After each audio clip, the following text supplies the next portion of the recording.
Nagsimula nang humagupit ang mga espada ni Chen Yuan. Ubo, ubo.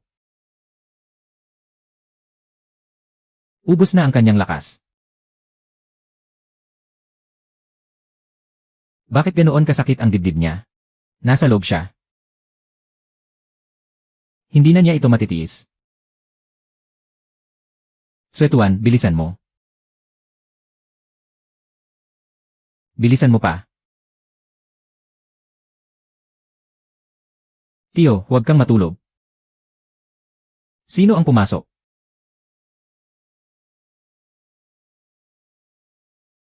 Isang munting espiritu. Siya nga. Isinusugal na niya ang buhay niya.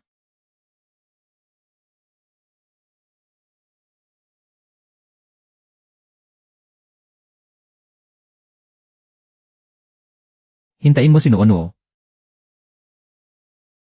Sino ka?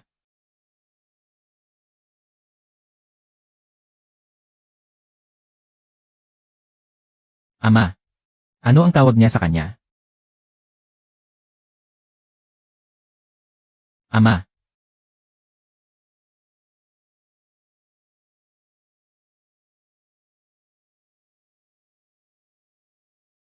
Ama, huwag kang mamatay.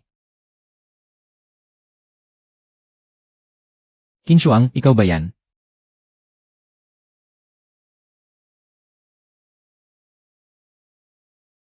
Hindi, si Nuonuo ito.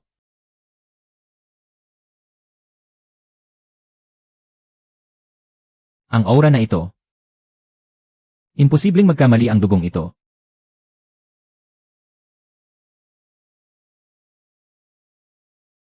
May kayamanan si Nuonuo. Ito ang lihim na itinago ni Nuonuo ng matagal.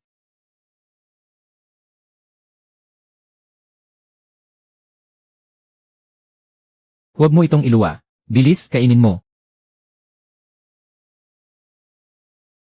Lenhe.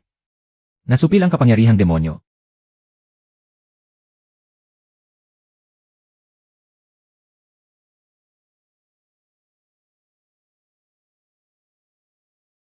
Ama, mas mabuti ka na ba?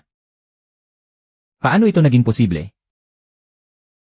Naglaho ang tatak ng kanyang bituing demonyo. Muling buhayin ang pormasyon ng pagpuksa sa mga immortal. Hindi natin siya maaaring hayaang makabawi. Magtago kayo sa likuran ko. Muli nilang inaapi si Ama.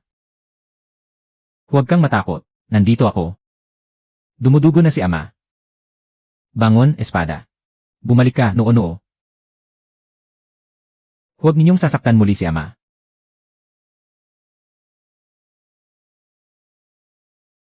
Mga masasamang tao kayong lahat. Protektahan ni Xuetuan si Ama.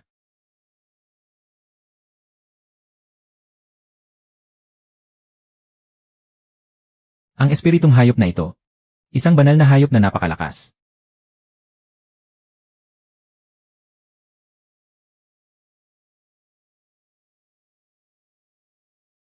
Paano ito naging posible?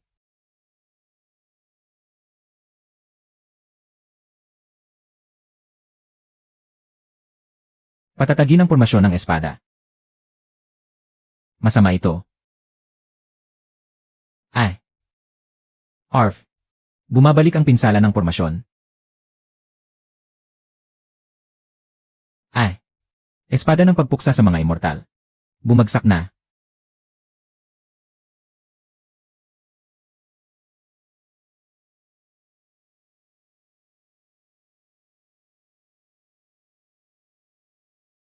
Umatras, lahat, umatras, bilis, umalis na tayo. Tumakas na ang lahat ng masasamang tao.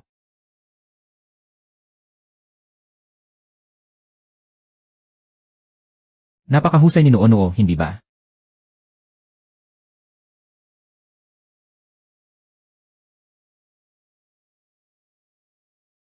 Ama, tingnan mo ito. Bakit mo tinatawag na Ama ang Panginoon? Dahil ikaw nga siya. Sino ang nagsabi sa iyo niyan? Sinabi iyon ni Lolo Puno. Ang mga taong pinagdurugtong ng kanilang aura.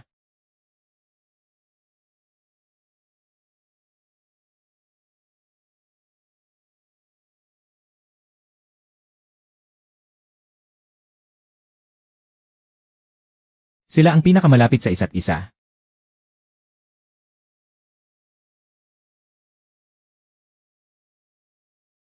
Huwag ka nang magsalita, noo-noo.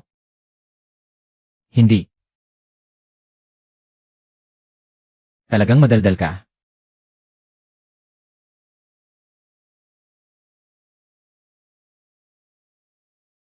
Yakapin mo si Ama.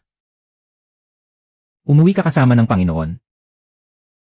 Malugod naming tinatanggap ang pagbabalik ng Panginoon sa palasyo.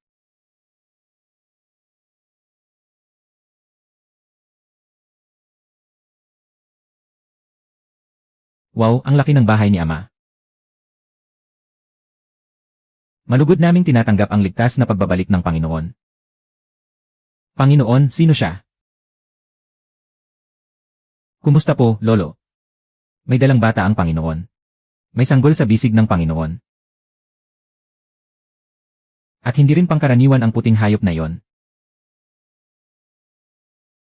Ama, lumuhod sila. Binabati ka nila.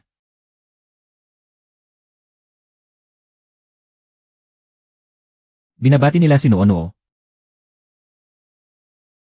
Ang pangalan niya ay Jaem Noo-Noo. Anak ko siya.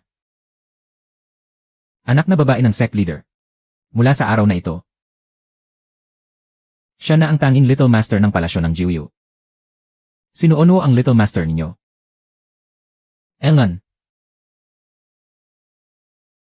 Pagbati sa Little Master.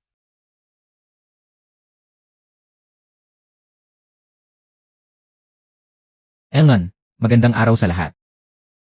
Mula ngayon, sino mang mangahas na lapastanganin siya ay walang patawad.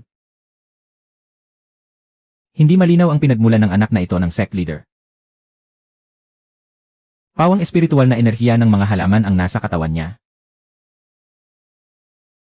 Malinaw na hindi siya karaniwang tao. Malubha ang pinsala ng sect leader. Mahirap matiyak kung hindi naapektuhan ng demonyong pang-isip ang kanyang kamalayan. Maaaring sinamantala ng halimaw na ito ang pagkakataon. Wala akong magagawa kundi mag-ingat. Nagmumura ka pa kay Noo-Noo. Hindi ka naman talaga kabilang sa lahi ng tao. Hindi ako masamang halimaw. Si Noo-Noo ay isang espiritu ng ginseng. At siya ang pinakamabuting espiritu ng ginseng sa buong mundo. Mayroon ba siyang enerhiyang demonyo ng Jiuyu? Hindi ako maaaring makinig sa isang panig lamang ng iyong salaysay. Mahigpit kong ipinag-uutos, umatras ka. Ang pakay ko ay ang kaligtasan ng palasyo ng Jiuyu. Tatay. Patunayan ang tunay mong anyo. Mapatutunayan kung wala akong kasalanan. Sinabi kong umatras ka. Sect leader, huwag ka nang muling magpadala sa maling akala.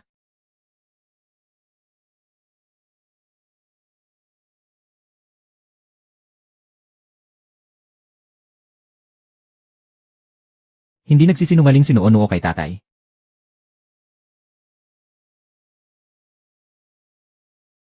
Ang dugong ito.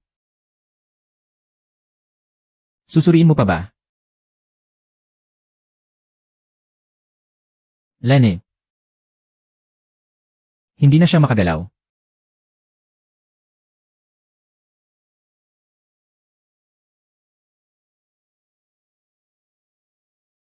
Galit 6-1. Ang makalangit na soro ng dugong kaluluwa. Hindi ba matagal na itong naglaho? 6-1 ba ang soro ng langit na sumisira sa buwan? Ayon sa alamat, ang soro ng langit na sumisira sa buwan ay nagmula sa sinaunang angkan. Binabantayan lamang nito ang taong itinadhana ng langit. Pinoprotektahan ni 6-1 si Noo-Noo. Imposibleng mapasunod ito ng isang karaniwang espiritong halimaw.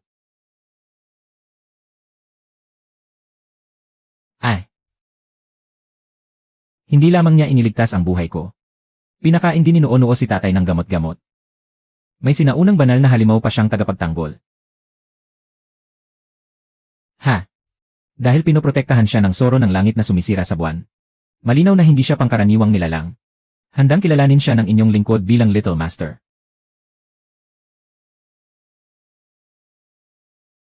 Nagkamali ako ng pananalita. Hindi na niya minumura si Noo-Noo. Hindi na po. Patawarin niyo ako, Little Master. Magalang kong binabati ang Little Master.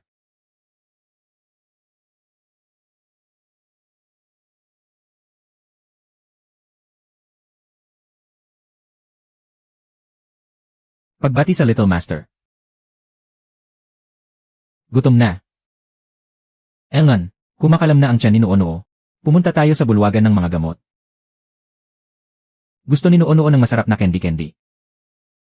Sect Leader. Ipaghanda niyo siya ng makakain. Lolo Wen, gutom na si Noo-Noo. Sandali lamang, Little Master.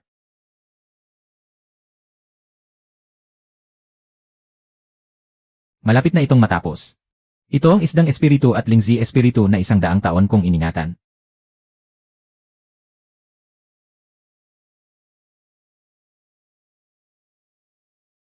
Ang bango nito. Hindi pa ba ito maayos? Sa sobrang bango, tumutulo na ang laway ni Noo-Noo. Dahan-dahan sa pag-inom. Ang sarap naman. Kung gusto ito ng Little Master, ayos na yon. Matamis-tamis din ito. Little Master, yan ay. Matamis at masarap. Iinom pa ba si Noo-Noo ng sabaw-sabaw?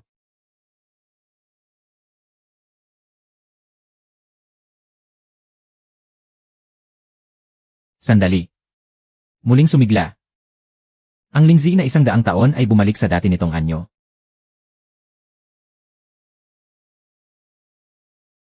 Hindi lamang ito muling sumigla.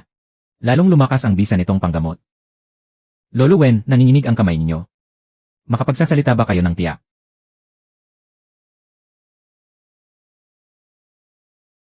Susuriin ko agad. Patuloy na tumitindi ang bisa ng halamang gamot na 100 taon na. Bibilangin ng munting bilog na ito ang edad nito. Maaari bang subukan muli ng munting Panginoon? Haplusin lamang ang kamay nito.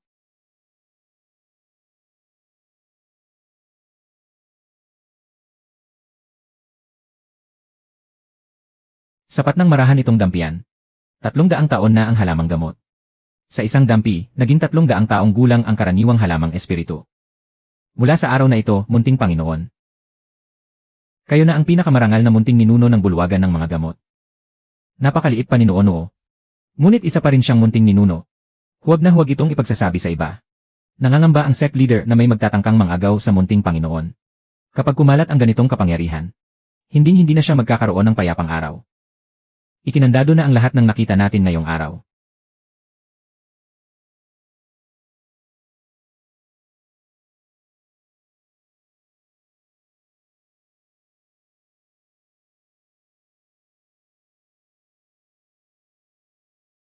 Hindi kailanman maglalabas ng kahit isang salita ang inyong lingkod.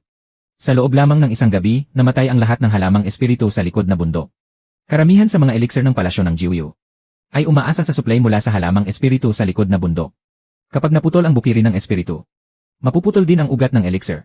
Sa loob ng 3 buwan, mawawalan na ng mapagkukunan ng mga elixir ang palasyo. Ano ang dahilan? Hindi ninakaw ang sigla ng buhay. Tuluyan itong naputol mula sa ugat. May nangyari sa ugat ng espiritu sa ilalim ng lupa. Maaaring nadumisan ito. O tuluyan ng nabiyak. Pansamantala, wala rin akong magawa. Nagkasakit lang ba ang mga damo-damo? Hindi lamang sila nagkasakit. Halos mawalan na ng buhay ang buong bukiri ng espiritu. Napakaraming damo-damo ang tuluyang nalanta. Gustong tingnan ni Noo-Noo ang mga yon. Ama, palalakihin ni Noo-Noo ang mga damo-damo. Hindi pa malinaw ang kalagayan ng bukiri ng espiritu. Hindi maaaring basta na lamang pumunta roon ang munting Panginoon. Parang iyak na ang mga damo-damo. Sasamahan kita roon.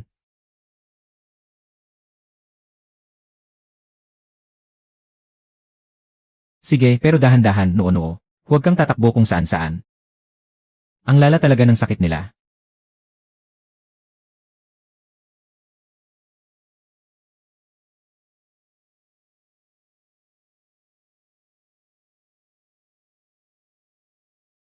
Mag-ingat ka.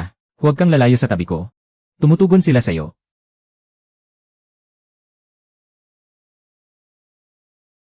Huwag kayong matakot. Dumalaw lang si Noo. Huwag kayong mag-alala. Ililigtas kayo ni Noo. Mag-ingat ka.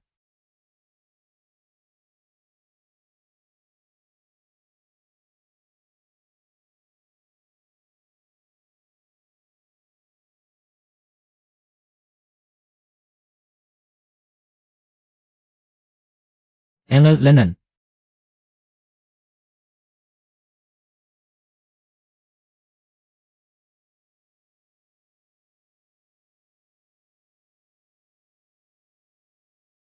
Bumabawi na ang ugat ng espiritu.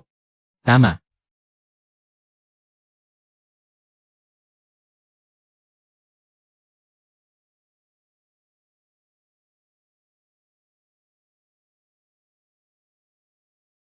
Bilis, lumaki ka pa.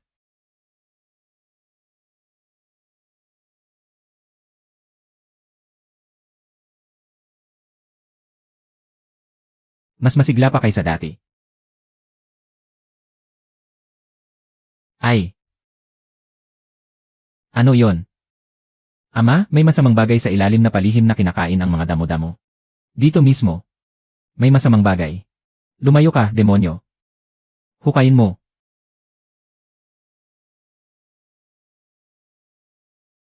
Opo. Tumayo ka sa tabi ko. May kung anong bagay sa ilalim. Tama nga, may nagbaon ng isang masamang nilalang.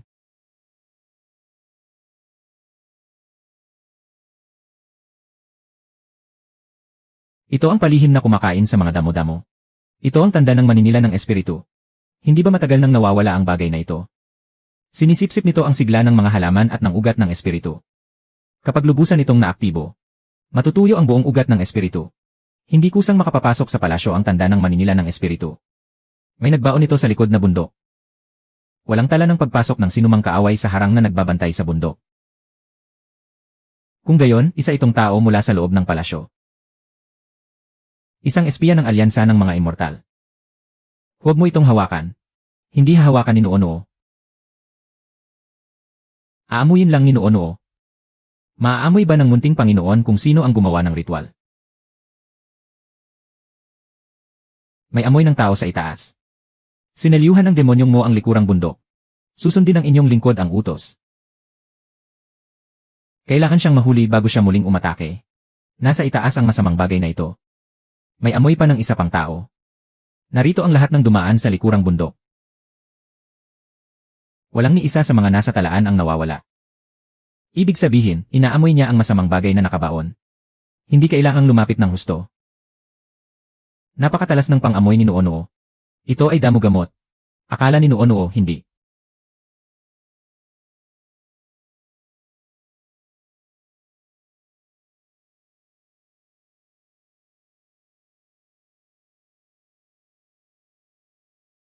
Hindi rin ito. Ikaw pala. Huwag kang magsalita ng walang batayan. Steward Cheng, bakit ka nagmamadali? Hahayaan mong mahatulan ng isang tao dahil lang sa pang-amoy ng bata. Hindi ba't kalokohan yan? Mabaho ang manggas mo. At sinasabi mo pang nagkakalat ng kalokohan si Noo. Noong bumili ka ng plake na yon.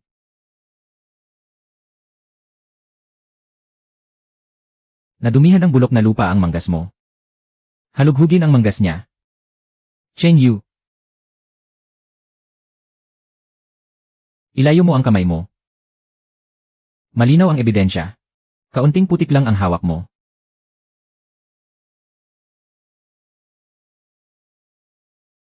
Anong ebidensya ang matatawag dyan?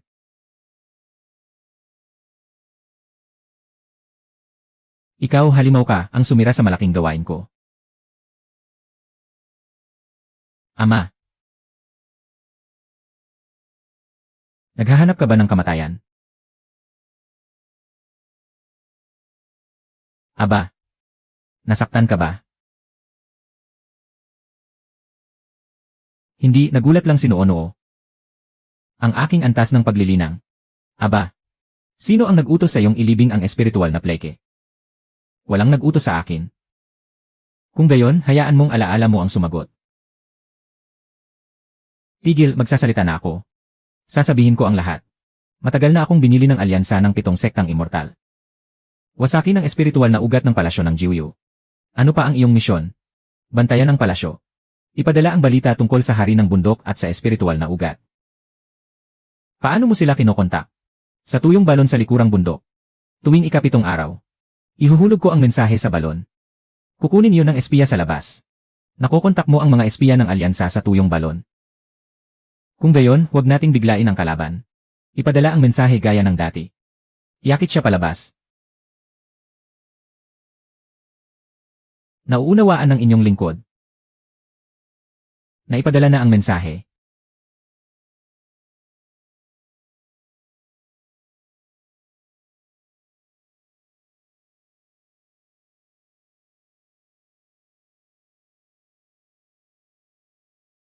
Umatras sa dilim.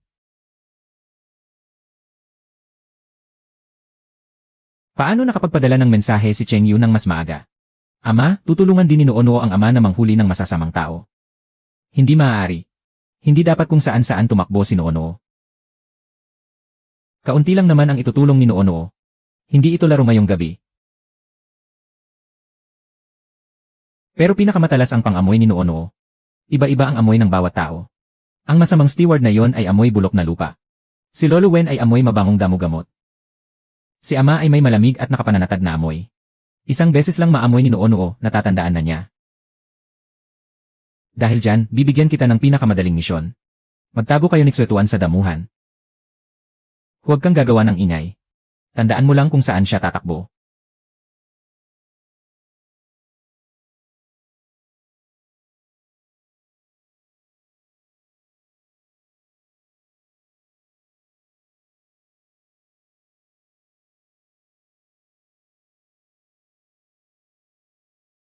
Tandaan ang direksyon, kaya yon ni Noono.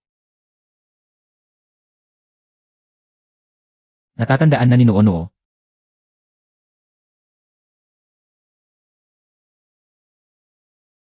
Hindi tama. Xuetuan, huwag kang gagalaw ha.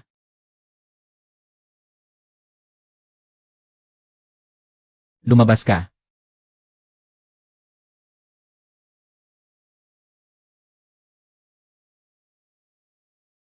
Aba.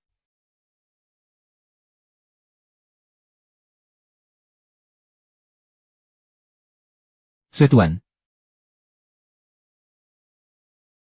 Sinaunang banal na halimaw. Ha?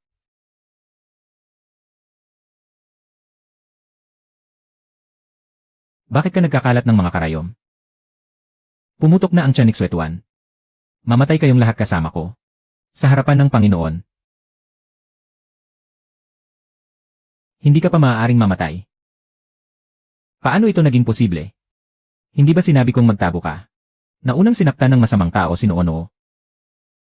Kaya siya sinugod ni Xuetuan. Buhay pa ang tao. Hala, higit sa isa ang amoy niya.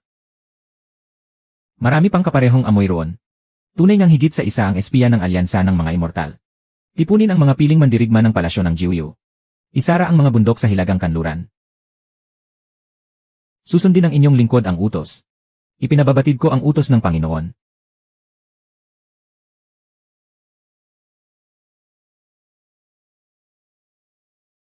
Nandoon ang pugad ng mga masama.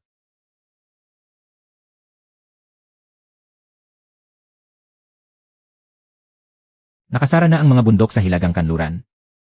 Ngayong gabi, bunutin natin ang tinik ng alyansa ng mga immortal. Napuksa ang tanda ng kanilang pinuno. Nahanap na tayo ng palasyo ng Jiuyu. Malubhang nasugatan si Chen Yuan. Baka wala silang lakas ng loob na pumunta mismo. Sino man sila? Umalis agad kayo.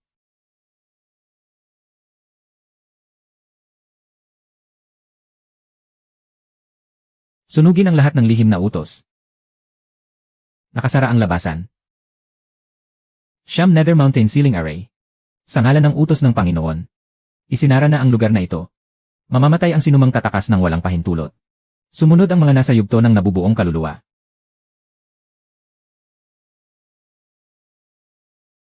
Sundan mo ako at basagin ang pormasyon. Pinayagan ko na ba kayong umalis? Yi Chenyuan. Mas matatag ang kanyang aura kaysa sa dagat ng kulog. Ha! Impossible ito. Naglakas loob ang isang nasa yugto ng nabubuong kaluluwa na magpakasuwail sa harapan ko. Sino ang nag-utos sa inyong magtago malapit sa palasyo ng Jiuyu? Nasugatan mo ang pinagmulan ng kapangyarihan ko sa dagat ng kulog. Bakit ilang araw lang ay nakarecover ka na ng ganito? Nakakuha ka ng pambihirang espiritual na gamot. Ang itinatanong ko ay, sino ang nasa likod mo? Hindi mo kailanman malalaman. Buksan ang bibig niya. Hindi kayo palalampasin ng alyansa ng mga immortal. Ay! Isinara niya ng tuluyan ang lahat ng alaala nito. Hinarangan ng lason ang dagat ng kamalayan niya. Buhay pa siya. Ngunit wala tayong mapigan ni isang salita.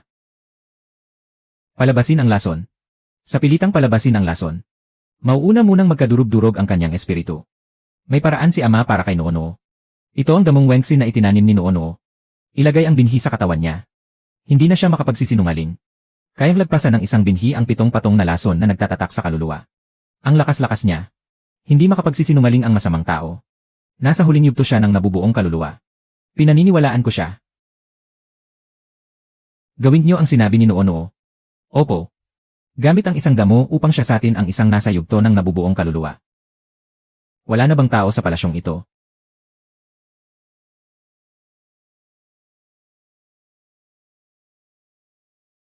Gusto bang bumangon ng damong wengsin para magtrabaho? Ano ang bagay na ito? Talagang nabutas ang tatak ng lason. Sabi ko na nga ba, napakalakas niya. Sino ang nag-utos sa inyong kubkubin ang Demon Lord? Hindi. Huwag mong sabihin ang pangalan niya. Tumahimik ka, huwag kang magsalita. Ang planong kubkubin ang Demon Lord ay hindi pansamantalang desisyon ng 7 sektang. Hindi. Ang plano ng pagkubkob sa Panginoon ng mga demonyo. Nagmula kay Guxuans, punong-pinuno ng sektang Tayan. Hindi lamang buhay ng Panginoon ng mga demonyo ang nais ni Guxuans. Ano pa ang nais niya? Ang tunay niyang pakay ay ang sinaunang balumbon ng Wanhon. Ang ipinagbabawal na sinaunang aklat na yon. Ang sinaunang balumbon ng Wanhon ay minana pa mula sa sinaunang panahon. Sinuri ni Guxuans ang lahat ng sinaunang tala sa sektang Tayan. Naniniwala siyang may lihim sa kailaliman ng balumbon na makapagpapabago sa kanyang antas. Punong-pinuno, ano nga ba ang nakasilid sa kailaliman ng sinaunang balumbon? Wala pang sinuman ang nakapagbukas sa pinakaloob nito. May nakatatak roon na isang hibla ng kaluluwang Taichu. Hindi iyon karaniwang kaluluwang naiwan. Iyon ang kaluluwang Taichu na naiwan nang magsimula ang langit at lupa. Nakakulong siya roon. Naghihintay lamang ng paggising ng kanyang mga alaala. Nais palayain ng sektang Tayan ang kaluluwang iyon. Ngunit hindi nais ni Guxuans na palayain siya. Nais niyang gawing sarili niyang lakas ang hibla ng kaluluwang iyon. Gagamitin niya iyon upang basagin ang mga hangganan ng langit na dao. Upang makapasok sa isang antas na wala pang sinumang nararating. Kaya kailangan niya ang sinaunang balumbon. At kailangan din niya ang batang ito na mamatay. Kapag nawalan lamang ng Panginoon ang sinaunang balumbon, magkakaroon siya ng pagkakataong agawin ito. Ngunit ang tatak sa pinakaloob ng balumbon ay hindi mabubuksan ng karaniwang espiritual na kapangyarihan. Ano ang kailangan upang mabuksan ang tatak? Isang pambihirang linya ng dugo na makapagpapasabay ng alingaungaw sa kaluluwang Taichu. Isang pambihirang angkan na makapagdudulot ng pagtutugma sa kaluluwang Taichu. Natagpuan na ni Guxuans ang gayong angkan. Kaukaw, ang bait-bait mo ngayon. Sigla ng mga halaman at damo. Isang sinaunang banal na hayop.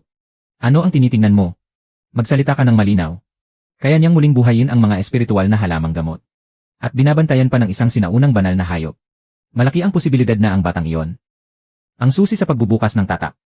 Mula sa araw na ito, doblehin ang pagbabantay kay Noono. Ako mismo ang mag-aayos ng mga tauhan. Sino mang lalapit sa kanya, ay kailangan siya sa atin ng mabuti ang pinagmulan. Maliwanag. Ang tamis-tamis nito. Ipapakain ito ni Noono kay tatay.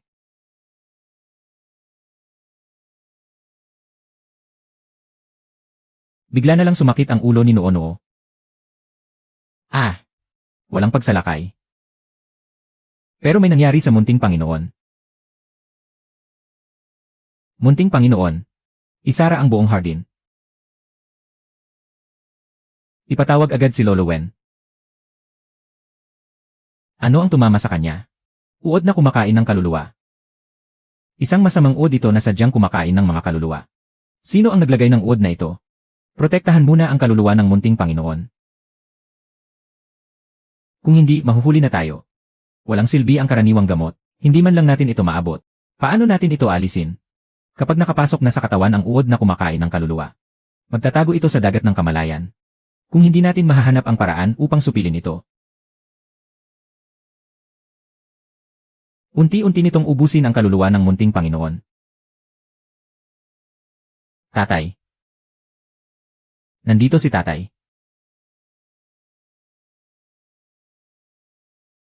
Masakit kay Noo-Noo. Masakit kay tatay, Noo-Noo. Huwag kang matakot. Hindi hahayaan ni tatay na mapahamak ka. Hindi na magtatagal ang pormasyon ng pagsupil sa kaluluwa. Kung gayon, gagamitin ko ang sarili kong pinagmulan upang protektahan siya. Panginoon, huwag po. Hindi pa lubusang naghihilom ang inyong mga sugat. Kapag may nangyari sa kanya. Ano pa ang silbi ng aking pinagmulan? Tatay. Kaya pa ninuo-noo ng kaunti. Ay. Tumigil ka, nilalamon niya ang pinagmulan ng kapangyarihan ng Panginoon. Panginoon, putulin niyo agad ang koneksyon. Bakit hindi ito tumitigil? Ay. Noo-noo. Idilat mo ang mga mata mo, nandito si tatay para iligtas ka. Ano man ang maging kapalit. Para maprotektahan ang katawan, kailangan muna nating protektahan ang kanyang kaluluwa. Nasaan ang dugo ang Jade Lingzi? Minsan ang personal na nagpalago ang munting Panginoon ng isa. Higit na makapangyarihan ang bisa nito kaysa sa karaniwang dugo ang Jade Lingzi. Hindi siya maaaring makalabas sa lambak. Ngunit baka mailigtas nito ang kaluluwa ng munting Panginoon. Pansamantala lamang nitong mapaghihiwalay ang uod na lumalamon ng kaluluwa. Hindi nito tuluyang maaalis. Noo-noo, magtiis ka pa ng kaunti.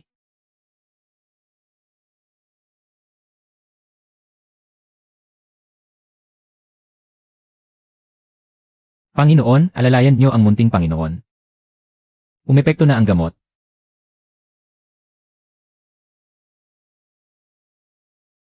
Pansamantalang ligtas ang kaluluwa ng munting Panginoon.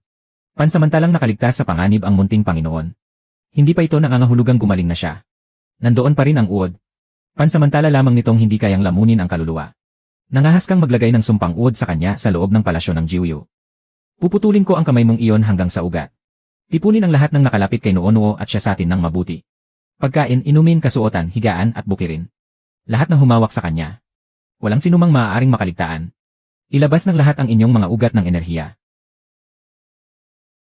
Bawal lumaban. Unang hanay. Ikalawang hanay. Walang bakas ng lason o sumpang uod. Ipagpatuloy ang pagsisiyasat.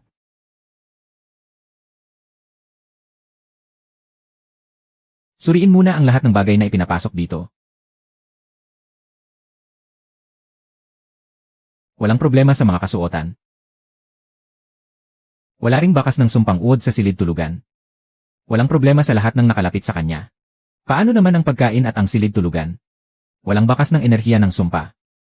Wala ring estrangherong pumasok. Kung gayon, paano nakapasok ang sumpang uod sa katawan niya? Walang anumang bakas ng pagkalat. Para bang bigla na lamang itong lumitaw sa dagat ng kamalayan ng munting Panginoon. Walang sumpang uod na basta na lamang lumilitaw sa mundong ito.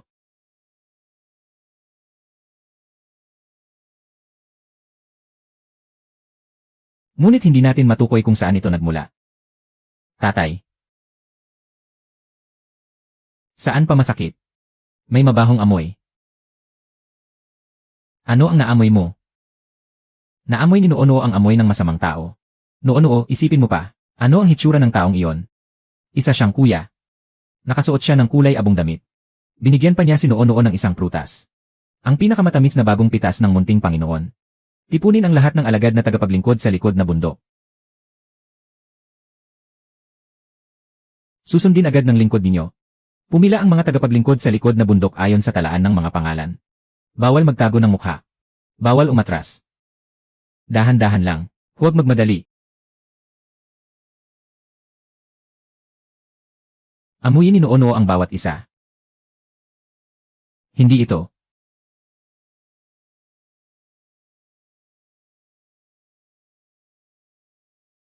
Sumulong ang ikalawang hanay. Hindi rin sila.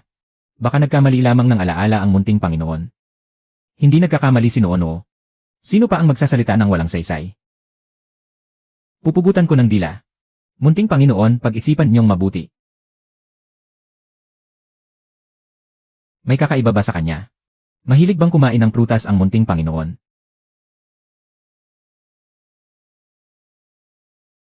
Ito ang amoy, mabaho. May kakaiba ring amoy sa katawan niya. Ipagpatuloy ang pagsusuri. May mas malakas na alingaw sa alaala. Ay! Tumigil! Saglit na nagpakislap ang kakaibang pangitain. Siya nga ang kuya na yon. Pero bakit nag-iba ang amoy niya? Siya nga ang kuya na yon. Ang alagad na si Chen-san. Pagbati sa sect leader. Gaano kakatagal na natili sa palasyo? 3 taon at 2 buwan. Magkamukha kayo. Pero iba ang amoy. Fang An. Hayaan niyong patuloy na kumilala si Noono. Huwag mong pilitin ang sarili mo. Ang damit niya ay may amoy ni Kuya Chen-san. Pero kakaiba ang nasa ulo niya. Walang kahit anong amoy ang mukha niya. Peke ang mukha mo. Little Master, hindi nauunawaan ng alagad na ito. Tumayo ka lang dyan, huwag kang gagalaw. Tama nga, may nakatago.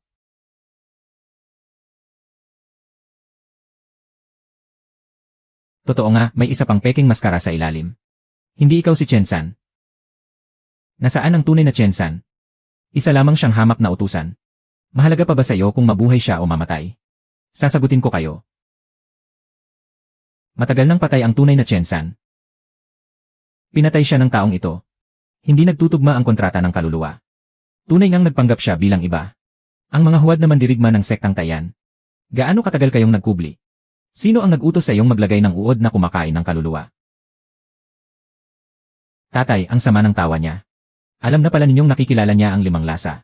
Sa lihim na lugar, bahagya niyang naipakita ang kakayahan niya. Kaya pati ang mukha at amoy ko ay pinalitan ko na noon pa. Matagal nang alam ni sect leader Gu na makikilala ako ng bata. Kahit mahulin niyo ako, hindi niyo mababago ang aming plano. Ano ang balak ni Gokswans? Wala akong maihahayag. Tatay, gusto bang ipaubaya ni tatay kay Noono ang pagtatanong?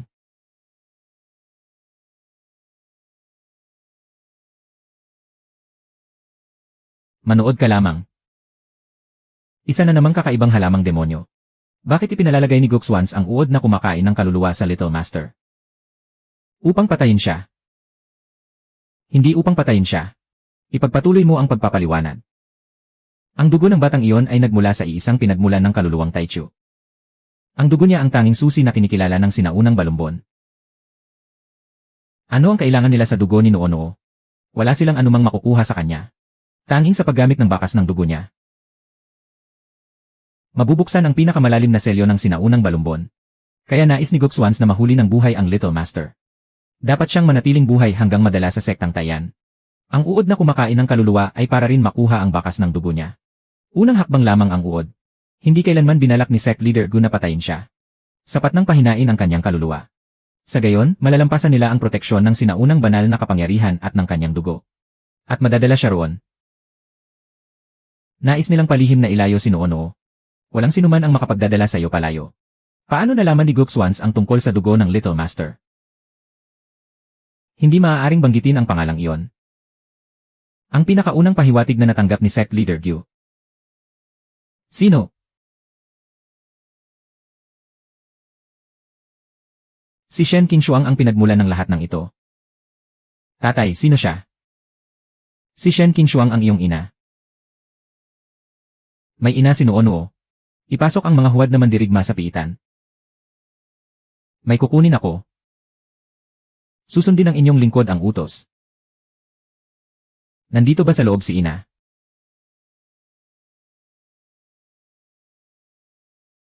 Ito lamang ang tanging iniwan niya bago siya mawala. May tumatawag kay Noono mula sa loob.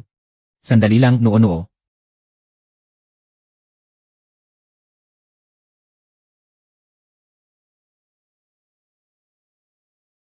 Hindi kanya sasaktan, Noono.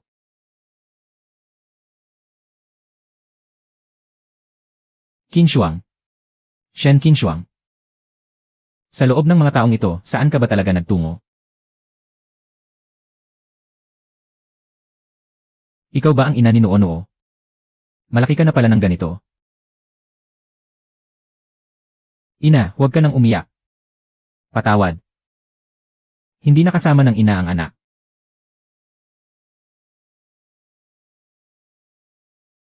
Tunay nga siyang anak natin.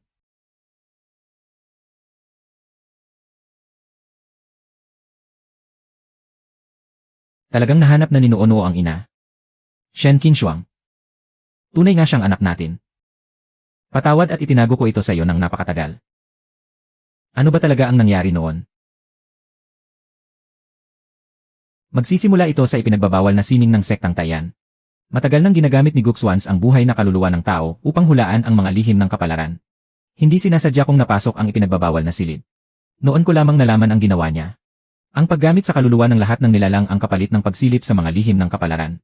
Ngunit ang tunay niyang hinuhulaan ay ang kaluluwang Taichu sa sinaunang balumbon ng Wanhon.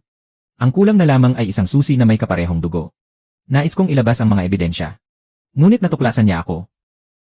Ngayong nakita na kita. Manatili ka na rito. Tumakas ako hanggang sa malalim na kabundukan. Lalong lumalala ang aking mga sugat. Noon din, ko nalaman na may anak na pala ako sa'yo. Hindi ko maaaring malaman ni Guxuans ang tungkol sa batang ito. Kaya pansamantala ko siyang inilabas sa aking katawan. May isang 10,000 taong gulang na espiritual na ginseng sa bundok. Baka kaya nitong punan ang nawala sa akin. Qin Shuang, tumingin ka sa akin. Malubha ang iyong mga sugat. Pakiusap, ikaw na ang magpalaki sa batang ito para sa akin. Ipinailalim ko ang espiritual na binhi sa puso ng ginseng. At isisilang siya bilang isang espiritual na ginseng. Mula noon, dahan-dahan kang lumaki sa loob ng espiritual na ginseng. Poprotektahan ka ng matanda. Hanggang sa ikaw mismo ang makalabas sa bundok na ito. Kaya pala ikaw ang matandang puno na nagpalaki kay Nuo. Ikaw ang nagtago sa kanya at nagligtas sa kanya mula sa paghahanap ng sektang Tayan. Kailan nalaman ni Guxuans na isinilang na si Nuo? Matagal na niyang nahulaan na magbabago ang anyo ng bata pagkaraan ng 3 taon. 3 buong taon nang hinihintay ni Guxuans ang batang ito. Ina. Yakapin mo si Nuo, ina. Hindi kanya kayang yakapin, anak. Patawad, anak. Hindi pa kita kayang yakapin ngayon. Dahan-dahan lang. Kahit hindi makasama ng ina ang anak. Sa loob ng mga taong ito.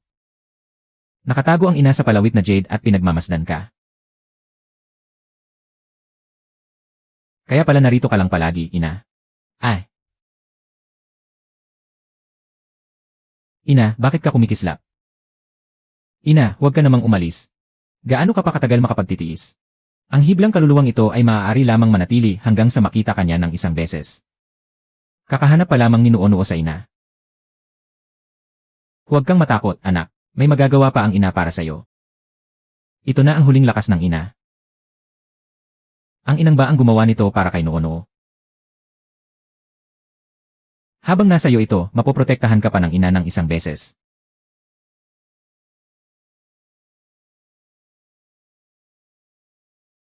Ang init-init. Qin Shuang. Shen Qin Shuang. Hindi ko na siya makakasama.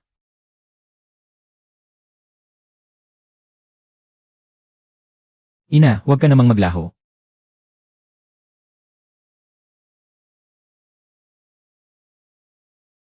Protektahan mo ang anak natin. Talagang umalis na si ina. Narito si ama. Guxuans. Sisingilin ng sektang Tayan ang kanilang dugo kapalit ng dugo. Ipasa ang utos ng pagpapatawag ng mga demonyo ng Jiuyu. Ipatawag ang lahat ng makapangyarihang nasa antas ng nabubuong sanggol o higit pa. Magtipon agad. Panginoon, isa itong utos para sa paglipol sa isang sekta.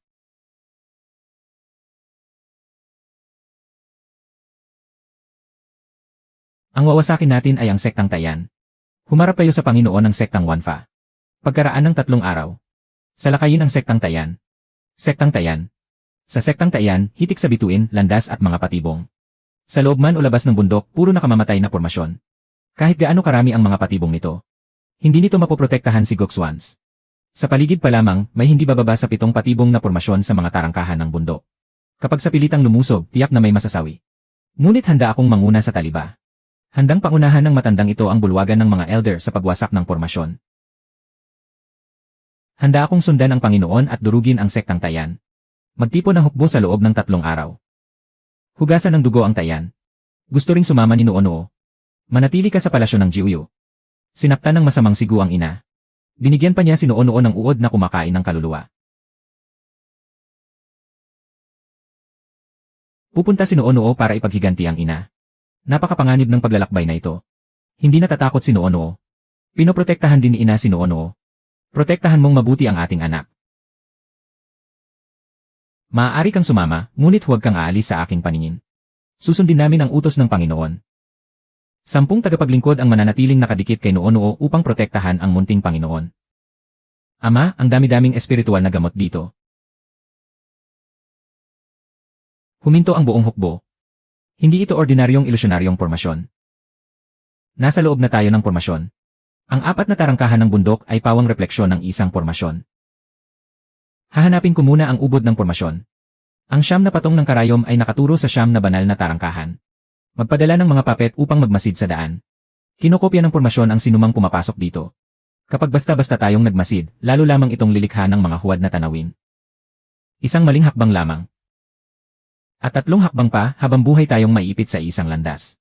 Panginoon, hindi matukoy ng matandang ito ang tunay na direksyon. Kahit ang dakilang elder ay hindi ito matukoy. Kung walang daan, wawasakin natin ang dagat ng mga ulap na ito. Ama, iba ang amoy ng mga landas na ito. Ano ang naamoy mo? Walang amoy ng putik ang landas na ito. Wala rin itong amoy ng damo. Kayang kopyahin ng huwad na landas ang anyo. Ngunit hindi nito makokopya ang bakas ng tunay na dinaanan. Makikilala lamang ito sa loob ng sentro. Bawal lumapit sa gilid. Tutulungan ni Noo si Ama na hanapin ang tunay na landas. Huwad ito. Paulit-ulit ang amoy na ito. Huwad na landas din ito. Talagang naamoy niya ang bakas ng kinopyang pormasyon. Ang tunay na landas. Tumakbo siya papunta roon. Doon. Walang landas sa unahan. Ipinapakita ito ng kumpas. Dead end ito. May bukal ng tubig na may putik.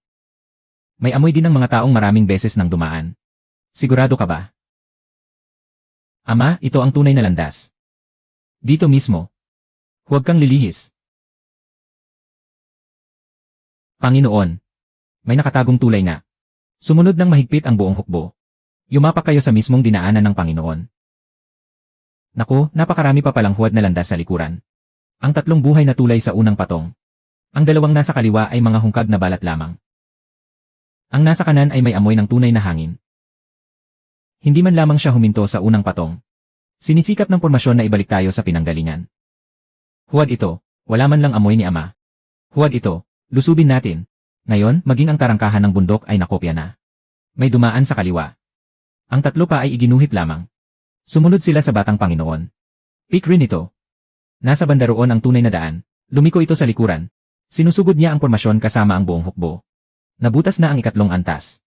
Nawala na rin ng bisa ang 4 na antas. Sino ang nangunguna sa daan? Ang batang 3 taong gulang na yon. Minaliit ko siya. Ipagpatuloy ang pagpapagana ng pormasyon. Mismong ako ang susubaybay kung hanggang saang antas niya ito mababasag. Kumikilos na ang hari ng pormasyon. Kumikilos na ang pinuno ng pormasyon. Ang pintuang iyon, bakit walang laman hindi makapasok? Dumaan siya sa ilalim ng tulay. Nagtatago pala ang tunay na daan. Hindi niya basta hinahabol ang bakas ng enerhiya. Talagang nakita niya ang lihim ng pormasyon. Nabagsak na rin ang 7 antas. Panginoon ng sektang Tayan, tuluyang nabasag ang panlabas na pormasyon. Wala nang matitirang tahanan si tatay. Magaling na magaling. Kung hindi kayang pigilan ng ilusyon ang kalaban. Itayo ang pormasyong pamatay. Paganahin ang pormasyong libo-libong espada na lumilipol ng kaluluwa. Napakabigat ng presyon ng espada. Ito ang pangunahing pormasyong pamuksa ng sektang Tayan. Kahit mga mandirigmang nasa antas ng nabubuong kaluluwa ay malilipol agad. Ay, mga espada. Parang may kakaiba sa amoy. Saan may mali? Mukha silang mababangis. Pero wala ni katiting na amoy ng espiritual na kapangyarihan. Peke ang lahat ng nasa himpapawid. Hindi tama. Napakalakas ng presyon ng mga espada. Ngunit hungkag ang daloy ng espiritual na enerhiya. Nasa ilalim ng lupa ang tunay na mabangis na bagay. Nakatago sa ilalim ng lupa ang ubod ng pormasyon. Diyan mismo sa ilalim ng lupa.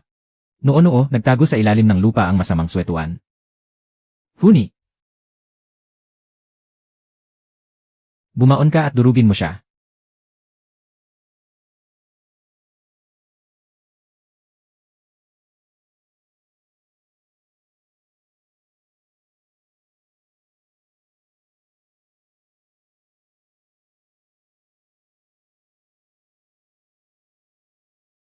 Hinahanap niya ang ubod ng pormasyon.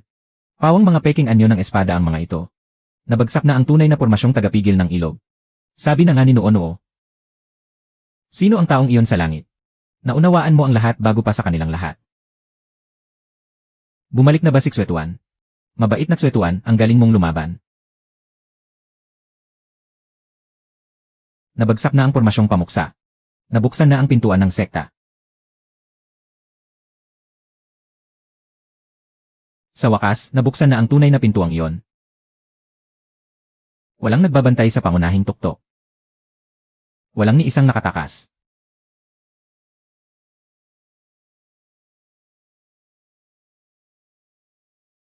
Dahil naghihintay sila na makapasok tayo.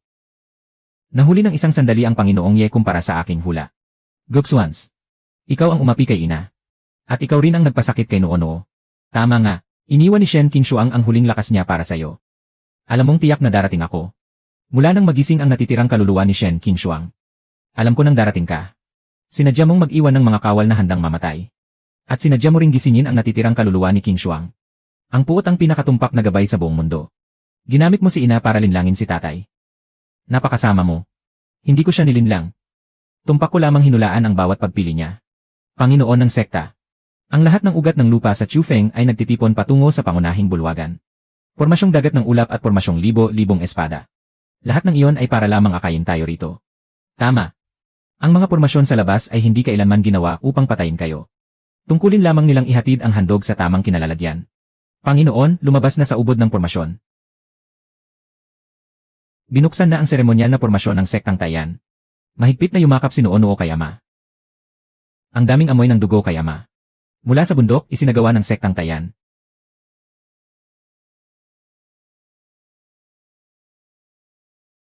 Hinalukay nito ang mga handog na inihanda para sa inyong mag-ama. Ama. Lumayas ka. Ama, gusto nila ang liwanag ni Noo-noo. Sa wakas, nagsimulang umepekto ang handog. Para sa araw na ito.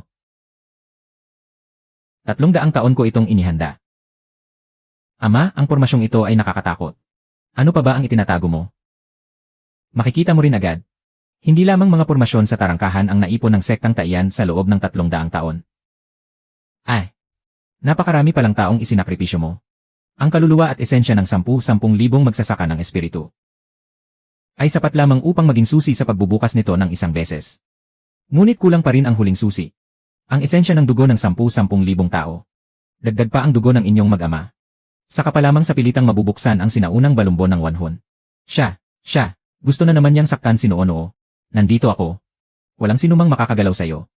Dahil alam mong poprotektahan ko siya. Kaya kayong mag-ama ang pinakamainam na isalang sa pormasyon. Goxuans. Kunin ang dugo niya. Ama. Ama, dumudugo ka. Iwasan ang sugat. Magtago ka sa yakap ni Ama. Gaya ng inaasahan, lagi mong inuuna ang pagprotekta sa kanya. Hindi iyak si Noo-noo. Tutulungan ni Noo-noo si Ama na hanapin ang masasamang bagay. Sa likod, may mas masama pa roon. Hindi ang mga kadena-kadena ang pinakamasama. Sasabihin ni Noo-noo kay Ama. Ano ang naamoy mo? Ama, parusahan ang pinakamasama. Ang pinakamasamang bagay ng pormasyon ay nakatago. Sa likod ng pangunahing bulwagan. Nasa likod ang pinakamasamang bagay. Kung gusto mong hanapin ang tunay na sentro, dahan-dahan mo itong hanapin. 9 na lugar ang may bakas ng enerhiya. Magkakamukha ang lahat. 9 ang sentro ng pormasyon. Isa lamang ang tunay. Kapag mali ang napili mo, isang hakbang ka na naman palapit sa kamatayan. Unahin nating wasakin ang sentro sa kaliwang palasyo. Sinisipsip niya ang enerhiya. Mas malakas ang pagyanig sa posisyong kun. Wasakin ito. Magpatuloy. Habang mas mabagsik ang pag-atakin nyo. Lalo namang lumalakas ang malaking pormasyon. Tumigil, itigil ng lahat ang pag-atake. Kapag winasak nila ang isang masamang pormasyon, sumisipsip lamang ito ng kaunting enerhiya. Noo-noo, huwag mong tingnan ang liwanag nila. Hanapin kung saan nagmula ang pinakaunang kapangyarihan. Hindi tinitignan ni Noo-noo ang mga akupoint. Tinanong ni Noo-noo ang putik at mga damo. Ang mga ito ay ipinasok lamang kalaunan. Walang ugat sa ilalim. Nawala ang lakas ng putik. Sinipsip ng bagay na nasa likod ang lahat. Nasa likod ng tarangkahang may selyo ang tunay na sentro ng pormasyon. Huwag galawin ang sentro. Diretsong wasakin ang tarangkahan. Lahat ng likas na ugat ng lupa ay nagtitipon sa likod ng tarangkahan. Tama ang munting Panginoon. Iyon ang pulang-pulang bagay. Ito ang ubod ng malaking pormasyon ng dugo at kaluluwa. Umalis ka sa daan. Nahanap mo talaga ito. Talagang lampas sa inaasahan ko. Kung gayon ay wawasakin ko kayo at ang core ng pormasyon. 300 taon ng paghahanda. Walang sinumang makapipinsala rito. Kung gusto mong basagin ang pormasyon, kailangan mo munang tumawid sa bangkay ko. Ama, gumagaling na ang sugat mo. Ang Blood Soul Grand Formation ay nananatiling hindi natitinag. Hindi mo ako masasaktan. Yakapin mong mabuti si Ama. Manatili ka sa loob ng pananggalang. Huwag kang lalabas. Sa kabila ng matinding sugat, naglakas loob ka pa ring makipagsabupa sa akin. Ama, dumaan ang pulang liwanag sa kaliwa mo. Nakita ko na. Walang saysay ang bawat suntok mo. Kung wala ang batang ito na gumagabay sa'yo. Matagal ka nang natalo. Ama, huwag kang bumagsak. Tutulungan kang magbantay ni Noo-noo. Ama, umikot ang pulang liwanag niya. Matagal na sana itong huminto sandali. Gaano katagal bago ito huminto? Kapag bumalik na lahat ng pulang liwanag sa pulang butil. Hihinto ito ng sandali. Kahit matukoy mo ang daloy ng kapangyarihan, ano naman. Hindi ka makatatagal hanggang sa susunod na ikot. Kung gayon, tingnan natin kung sino ang unang hindi makatatagal. Tapos na. Ama, ngayon na. Huminto na ang pananggalang niya. Naku. Nahuli na kita. Impossible. Tinamaan ni Ama. Tama ba ang hula ni Noo-noo? Kaya mong hulaan ang kapalaran ng buong daigdig. Ngunit hindi mo nahulaan na mayroon siyang anak na babae. Aktibo pa rin ang Blood Soul Grand Formation. Kaya hindi pa ako matatalo. Suetuan, bilisan mo, banggain mo ang pulang butil. Huwag mong basagin, baka mapinsala si Ama. Huwag mong banggain ang butil. Umikot ka at tamaan ang ilalim nito. Pigilan mo ang banal na halimaw na iyon. Lumayas ka, ako ang iyong katapat. Yi Chen Yuan, mamamatay ka kasama ng Grand Formation. Basta't nabubuhay siya. Ako ang magbabayad ng halaga. Suetuan, huwag sa gitna. Tamaan mo ang siwang sa ilalim nito. Ay. Huwag. Banggain mo ulit. Mabibiyak na ito.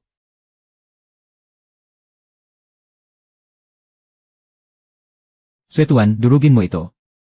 Yumuko ka.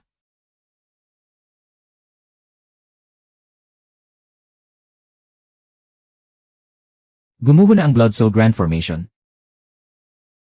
Malaya na tayo. Naubos ang kapangyarihan ng kaluluwang dugo sa loob ng 300 taon. Pakainin ang pormasyon gamit ang 10,000 kaluluwa. Sa huli, siningil ng 10,000 kaluluwa ang kabayaran.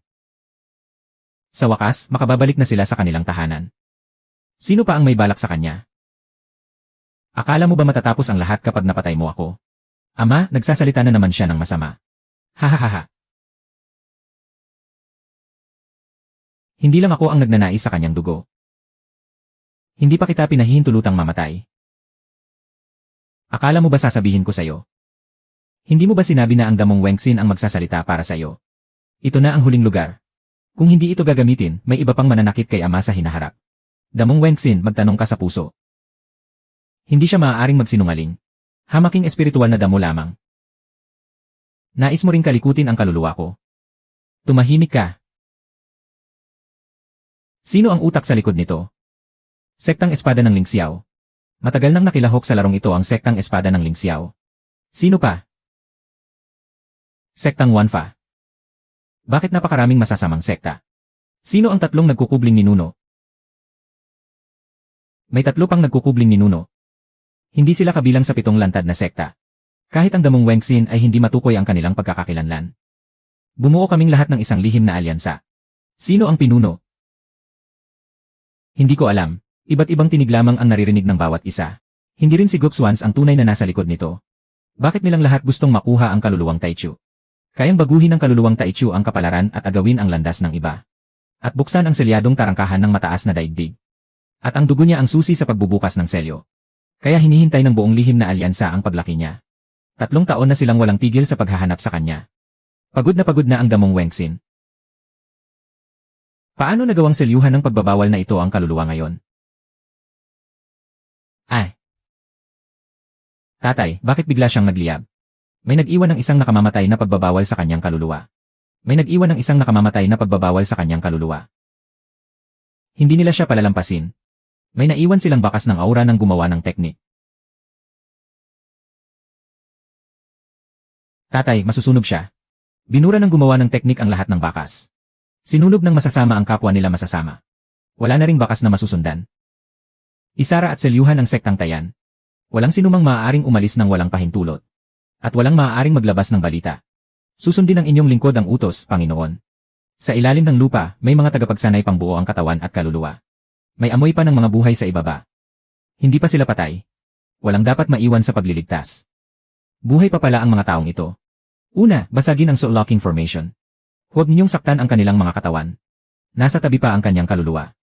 Huwag ninyong hayaang lumipad ito ng napakalayo. Bumalik ka sa iyong katawan, kaluluwa.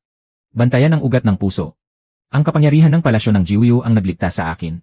Sa likod ng mga batong iyon sa kaliwa, may 3 pang buhay. Sa ilalim ng pangunahing bulwagan, isa pala itong ritual na bilog ng dugo. Ang inyong iginagalang na pinuno ng sekta ay ginamit ang mga buhay na kaluluwa upang magsanay sa lawa ng dugo sa loob ng 300 taon. Dinakip ng pinuno ang nakatatandang alagad ng lumabas ito para magsanay. Magkapareho ang pinagmulan ng mga tatak ng kaluluwa. Nakilahok ito sa ritual ng sakripisyo ng kaluluwang dugo. Hindi mapagkakatiwalaan ang salita ng isang tagapagsanay ng demonyo. Huwag palampasin ang sinumang walang tatak ng kaluluwa. Huwag palampasin kahit isa sa mga may tatak ng kaluluwa. Bata. Salamat sa pagliligtas ninyo sa akin. Huwag nang magpasalamat. Kung nagkulong ang masama, dapat lang buksan ang pinto. Hindi malilimutan ng mga alagad ng Tayan ang kabutihang ito. Hindi ako naparito upang iligtas ang sektang Tayan. Naparito ako upang lipulin ang mga nagtangkang pumatay sa aking anak na babae.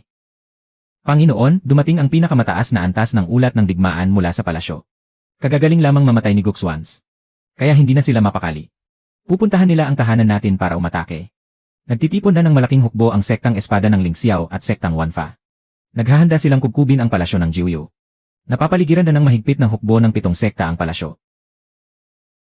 Maghanda para sa ganting atake sa buong linya. Tatay, dumudugo ang balikat mo. Sa tingin mo ba, kayang protektahan ka ng munting sugat na ito? Nailatag na nila ang malaking pormasyon ng pagkubkob. Pumasok na sa Jiuyu ang bituing demonyo na sisira sa mundo. Pagtutulungan ng lahat ng tagapagsanay sa ilalim ng langit na lipulin siya. Kapag hindi niyo isinuko ang batang ito, mapapabagsak ang buong daigdig ng pagsasanay dahil sa kanya. Tatay, ako ba ang tinatawag nilang bituing demonyo? Hindi. Natatakot ang masasamang tao na mabuhay ka. Isuko ninyo ang bituing demonyo. Malugod naming tinatanggap ang pagdating ng Panginoon at ng munting pinuno. Isinara ng 7 sekta ang lahat ng labasan. Nagdala rin sila ng 10,000 malalayang tagapagsanay. Manatili kayo rito. Huwag kayong lalabas sa harang. Napakaraming tao sa labas. Ama, mag-isa kang lalabas, hindi pwede. Dahil ang taong gusto nila ay ang anak ko. Panginoon, sasamahan namin kayo sa pagharap sa kaaway. Babantayan namin si Noono. Ilabas ang batang halimaw at ang 7 sekta. At bibigyan namin ng daan upang mabuhay ang palasyo ng Jiuyu. Hindi ako nakikipagkasundo. Sulit bang ilibing ang buong Jiuyu para sa isang halimaw? Walang ginawang masama si Noono sa kanila. Hindi mo kailangang patunayan ang sarili mo kaninuman. Ilabas ang puso ng halimaw. Kung hindi, wawasakin namin ang Jiuyu. Kung gayon, subukan nyo. Yi Chenyuan, ito na ang huling pagkakataong ibigay mo siya. Hindi siya halimaw. Anak ko siya. At siya lamang ang batang Panginoon ng palasyo ng Jiuyu. Kung gusto ninyong galawin ang anak ko, wasakin muna ninyo ang palasyo ng Jiuyu. Yan Xiao, dalhin agad si Nuonuo sa lihim na silid sa ilalim ng lupa. Ipagtatanggol ko ang batang Panginoon kahit buhay ko ang kapalit. Hindi aalis si Nuonuo. Nasa labas pa si Ama. Sumunod ka at magiging ligtas ka. Saka lamang mananalo si Ama. Susundin namin ang utos ng Panginoon. Hindi nila dapat matagpuan ang lihim na daan ng batang Panginoon. Lahat sila ay gustong makipaglaban. Mga alagad sila ng Jiuyu. Sarili nilang pa siya ang protektahan ang batang Panginoon. Batang Panginoon, pumasok na kayo sa lihim na daan. Pinoprotektahan ng lahat si Nuonuo. Kapag naisara na ang lihim na silid, mararamdaman pa rin ba ni Nuonuo si Ama? Hindi mapuputol ang ugnayan ng aming dugo. Ngunit hindi maaaring sundan ng batang Panginoon ang pakiramdam at lumabas.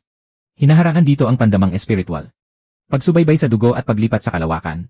Hindi makakapasok ang mga tagalabas. Yanig na nila ang buong labas. Dakilang matanda, pati lahat ng yaman mo ay dinala mo na. Ang mga mahiwagang sandatang ito ay sadyang ginawa. Upang protektahan ang mga karapat dapat protektahan. Kayang salagi ng salaming ito ang tatlong malalakas na atake para sa batang Panginoon. Ang puppet ang sasalo sa mga susunod na pag-atake. Babantayan ng tagapagtanggol ng kaluluwa ang banal na espiritu. Hindi ba't dati ay hindi mo rin pinaniniwalaan si Nuonuo? Nagkamali ako ng tingin noon. Ngayon, walang sinumang maaaring gumalaw sa batang Panginoon ng Jiuyu. Batang Panginoon, huli na naman ang matanda mong ito. Lolo Wen, pati lahat ng gamot mo ay dinala mo na. Ang eliksir na bumubuhay muli ay pananggalang sa buhay. Pinatatatag nito ang kaluluwa at pinoprotektahan ang espiritu. Ang berdeng maliit na bote ay nagpoprotekta sa mga ugat ng espiritu. Ibinigay ninyo kay Nuonuo ang lahat ng mabubuting bagay. Kung gayon, ano ang gagawin nyo? Mga nakatatanda kami. May paraan ang mga nakatatanda. Walang sinuman ang maaaring umalis sa lihim na silid. Itaya na ng lahat ang kanilang buhay para kay Nuonuo. May naisip na paraan si Xuetuan para kay Nuonuo. Pinoprotektahan ni Ama si Nuonuo.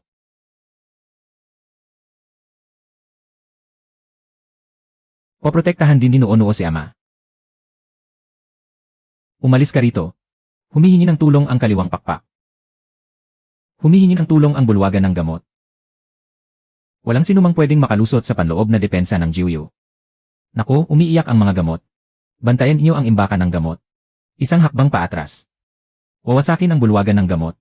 Xuetuan, huwag tayong pumunta sa unahan para manggulo. Tulungan muna natin si Lolo Wen na bantayan ang bulwagan ng gamot. Makikiraan, Nuonuo. Hindi tayo dadaan sa pangunahing pintuan. Bilisan, bilisan, bilisan, kapag nahuli tayo, kawawa ang mga gamot. Totoo ngang inaapi nila ang mga gamot.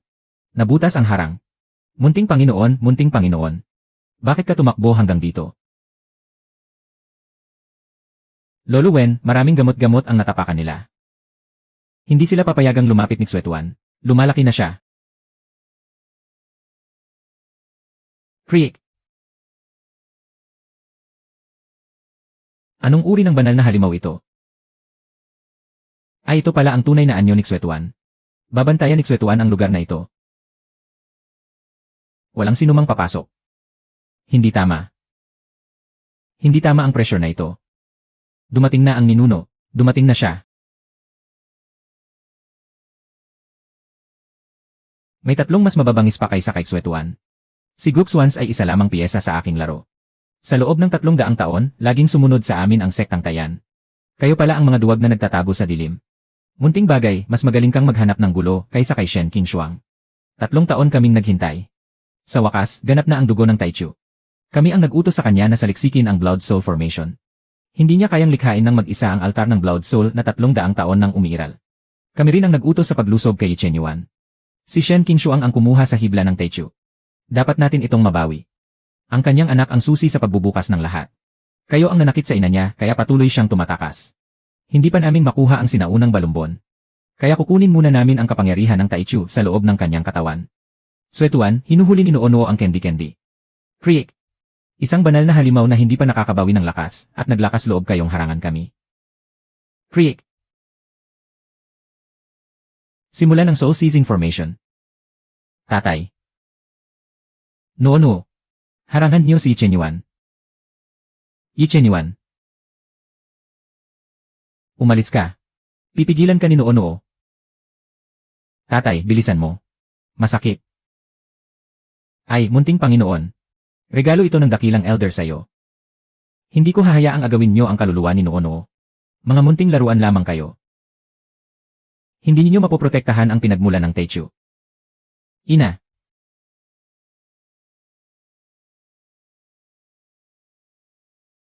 Medyo hindi na kaya ni Noo-Noo. Tataksil ng kaluluwa ni Shen Qingshuang. Huwag kang matakot, Noo-Noo. Huwag kang matakot, Noo-Noo. Wala sa katawan mo ang hinahanap nila. Ina, sabi nila nasa katawan daw ni Noo-Noo ang kaluluwang Taichu. Wala, hindi ka kailanman naging sisidlan ng kahit ano. Shen Qingshuang, muli mo na namang sinusubukang linlangin ako gamit ang ilusyon. Wala sa kanyang katawan ang kaluluwang Taichu. Ang kapangyarihan mo ay nagmumula sa mga halaman at damo ng langit at lupa. Hindi ito nagmumula sa kaluluwang Taichu. Kaya naririnig ni Noo-Noo ang mga bulaklak at damo na nagsasalita. Naririnig mo sila. At naririnig ka rin nila. Ang tunay na kaluluwang Taichu ay nakapiit sa loob ng sinaunang balumbon ng Wanhun. Kaya mo itong gisingin. Ngunit hindi ka nito pag-ari. Si Noo-Noo ay si Noo-Noo. Hindi siya sisidlan ng kung ano-anong kaluluwa. Hindi nagkamali ang unang hula ng tatlong ninuno. Si Goxuans mismo ang nagbago sa resulta. Tunay niyang ang kaluluwang Taichu ay nailipat sa katawan ng batang iyon. Sinadya niyang linlangin ang lahat. Gu, hamak na salarin, bakit ka pumili ng mas masamang matanda? Naglakas loob si Goxuans na baluktutin ang kalooban ng langit. Bumabalik na ang lakas ni Noo-Noo. Sumabog ito kahit wala ang kaluluwang Taichu. Ililigtas ko muna ang kanyang kaluluwa. Kahit anong proteksyon ng espiritual na kapangyarihan ang hawakan nyo, hindi susi ni numan ang anak ko. Itigil ang formation, kapag ipinagpatuloy mo, babalik sa iyo ang pinsala. Lumilitaw ang halimaw na nakakandado. Nabuo na ang marka. Ito na lamang ang maiiwan sa iyo ni Ina. Ina, huwag kang umalis. Huwag kang matakot sa sinaunang balumbon. Pakinggan mo muna kung ano ang nais niyang sabihin sa iyo. Noo-Noo. Tatay.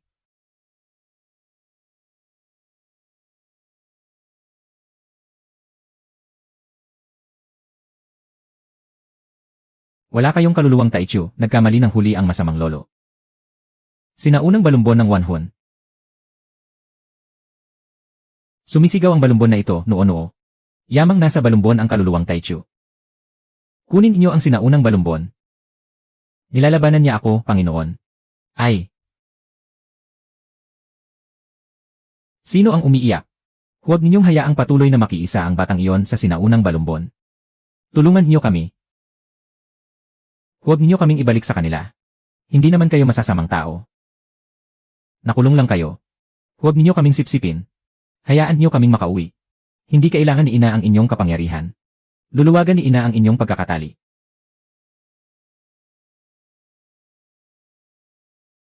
Huwag kayong matakot. Bibigyan kayo ni Noo-Noo ng kaunting pag-asa. Tumigil ka, sino ang nagbigay sa iyo ng karapatang dalisayin ang kapangyarihan ng Wanhun? Pinakakawalan niya ang mga kaluluwa. Pigilan niyo siya, agad.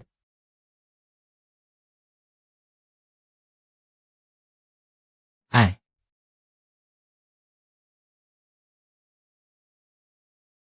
Salamat.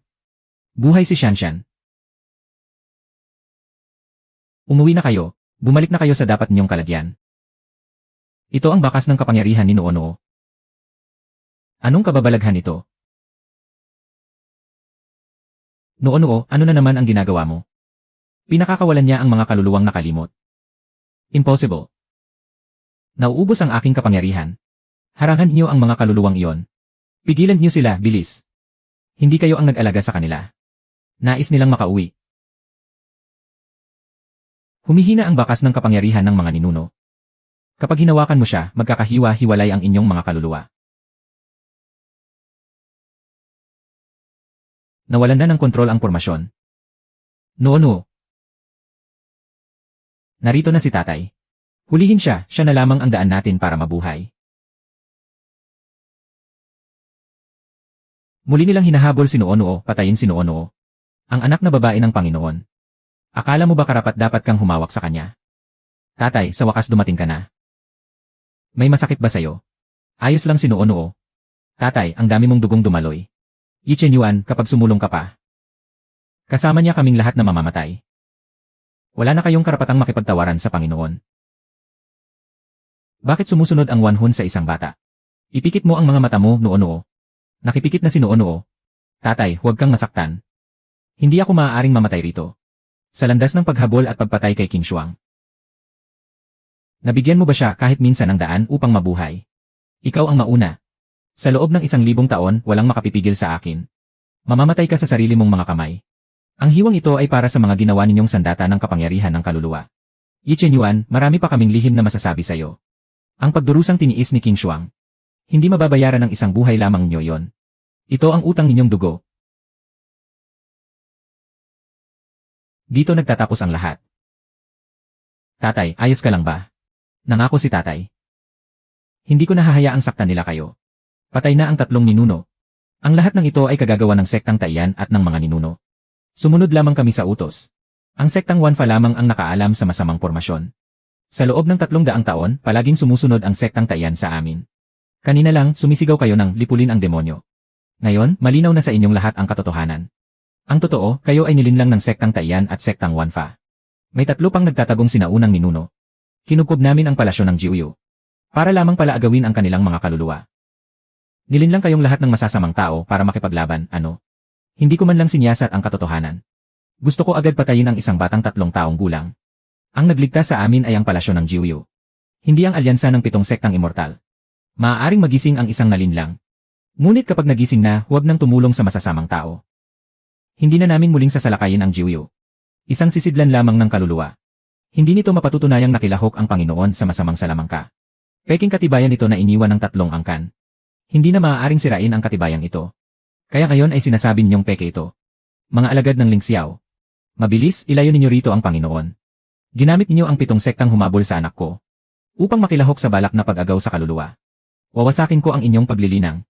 Yi Chenyuan, hindi mo maaaring wasakin ang aking paglilinang. Ang aking kapangyarihang nilinang. Mabubuhay ako upang bayaran ang lahat ng biktima. Nawala na ng alyansa ng 7 sektang immortal ang karapatang manatili. Mula sa araw na ito. Formal lang binubuwag ang alyansa ng 7 sektang immortal. Maraming salamat, Demon Lord, sa pagbubunyag ng katotohanan tungkol sa madugong ritual. Iniligtas ninyo ang aming mga banal na kaluluwa at ibinalik kami sa aming mga katawan. Hindi ko ginawa ang lahat ng ito para lamang marinig ang inyong pasasalamat. Ang tunay na nagpapahirap sa mga nilalang ay hindi ang Jiuyu. Hindi naman talaga masama si Ama. Napakarami ng taong nailigtas ni Ama. Hindi masamang lugar ang palasyo ng Jiuyu. Wala na rin ang tinig ni Ina. No. Makababalik pa ba sina Ama at Ina? Hindi na. Hindi na talaga makababalik si Ina. Pero hindi naman talaga siya umalis. Naaalala ko rin siya. Basta mahal pa rin natin siya. Mananatili siyang buhay rito magpakailanman. Dahil lagi siyang iingatan ni Nuonuo sa munting puso ni Nuonuo. Salubungin ang Panginoon. Salubungin ang munting Panginoon. Wow, ang buong palasyo ay kumikislap ngayon. Akala ko lamang ay napakaluwag ng pangunahing bulwagan. Punong matanda na puno mo na ang buong bulwagan. Ahem, basta gusto ito ng munting Panginoon. Hahaha. 100 pinto, walang ni isa mang kulang. Wenbo, isa lang ang tiyan ni Nuonuo. Hindi ito mauubos ngayong araw. Ipagpapatuloy natin ang salu-salo bukas. Ang sarap-sarap ng lahat ng ito. Panginoon, dapat mumiti na rin kayo. Kumain din si Ama. Dapat sabay-sabay tayong kumain sa salu-salo. Suriin ang lahat ng bisita at mga regalo. Suriin ng 3 ulit bago papasukin sa palasyo. Sige, tumakbo na tayo. Ipagpatuloy ninyo ang tawanan sa loob. Ako ang magbabantay sa labas ng tarangkahan ng palasyo. May huli pa akong utos bilang Panginoon ngayong araw. Ang malulupit na lumang tuntunin ng Jiuyu. Simula sa araw na ito, pawawalang bisa ang lahat. Mula ngayon, bawal sa siyam na sangay ang walang habas na pagpatay sa mga inosente. Bawal gamitin ang mga buhay na kaluluwa sa mga ritual ng paglilinang. Buong paggalang naming susundin ang bagong utos ng Panginoon. Ganito ang tunay na tahanan. May isa ka pang kailangang ipangako kay Nuonuo, Ama. Huwag mo nang bibitawan ang kamay ni Nuonuo kailanman. Ano man ang mangyari, hindi na tayo muling magkakahiwalay. Mas matangkad na ngayon si Ama kaysa kay Xue Tuan. Ama, umuwi na tayo. Umuwi na tayo.